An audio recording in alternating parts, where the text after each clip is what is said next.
откриха с тях. Следва драматизацията Бъдни вечер. Ще ни я представят учениците от 4-ти клас. Освободено после с нея ще вържем плодните дървета, за да раждат изобилно през годината. Мамо, всички ястия са сложени на трапезата. Да, но все пак да проверим. Ето тук. Има варено жито и варен фасул. Тук са пълнените чушки с ориз и ошафът. Постни сърми, туршия.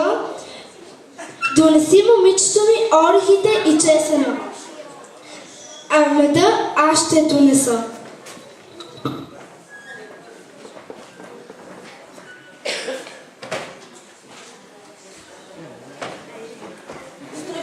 Вижте какво хубаво дърво намерихме. Ще има да гори цяла нощ.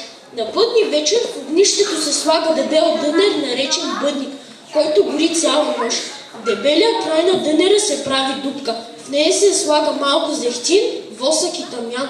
Колкото повече искри фъркат от дънера, толкова по-ще е плодородна годината. Мамо, все се питам защо ястията на Бъдни вечер трябва да са 7, 9 или 12. Слушай, момичето ми, има старо поверие, според което преди коледната вечер на трапезата трябва да цари изобилие, защото ако не посрещнем годината с изобилие, тя няма да е щедра към нас. Ястията са 7, защото са толкова дните на седмицата. 9, защото 9 месеца майката носи своята рожба. И 12, защото са 12 месеца на годината. О, а къде са наденичките? Ах ти, лакомнице, пост ястия, знаеш ли какво е? За месецето до утре ще почакаш. Защо само постни ястия трябва да ядем днес? Днес е последната коледна вечер от коледните пости. На трапезата трябва да има всичко онова, което се ражда на нашата земя. Храната е символ на плодородието. Хайде всички да сядем около трапезата, че днес е вечеря рано, за да озреят рано житата и никой не бива да става от трапезата, докато вечеряме, за да не стават кокошките от полозите през годината. Хлябът е божество, при хляба лоши думи не се изричат. Не свърлиш хляб е грехта, дори трохите не се газят. Към хляба посягат само чисти ръце. Без хляб няма живот. Хората знаят, има ли хляб, има благополучие, има плодовитост. Има здраве по хората и по добитъка. Ето защо най-светлите празници народът ни посреща с хляб. Сега нека да почетем хляба. Нека през следната година по-богата да е земята. Спорен да е труда. Да е пълна къщата. Да ни заобикалят беди и неволи.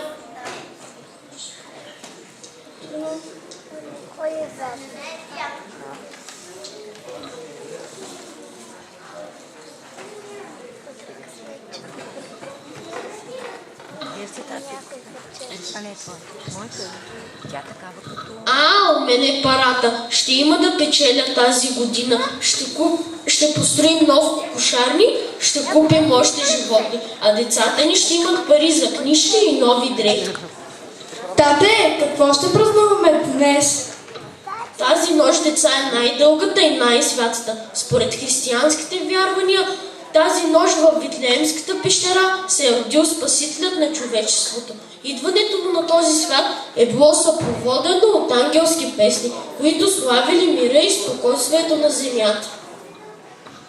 Това е нощта на семейството, когато всички хора по света отдават почет на своите родители и близки и се честитят настъпването на новия по-добър живот.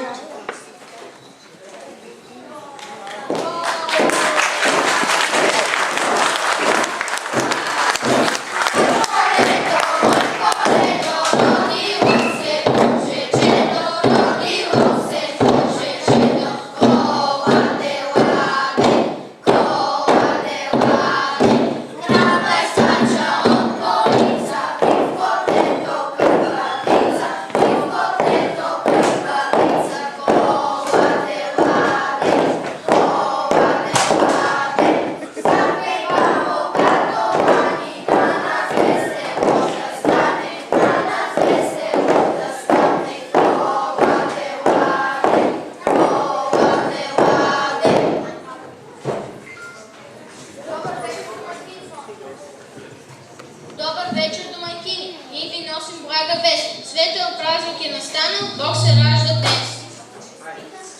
Честита Коледа! Да ни е честита! Колко билки по земята, толкова здраве в тази къща. Кажете, дружина, да бъде! Да бъде! Рангел. Пълна кошара с стока, като поле широка. Браво. Кажете, дружина, да бъде! Да бъде! Колкото потоци в планината, толкова садната в стадата. Колко капки в морето, толкова жито из полето. Кажете, дружина, да бъде! Да бъде! Хайде, дружина, че път ни чака.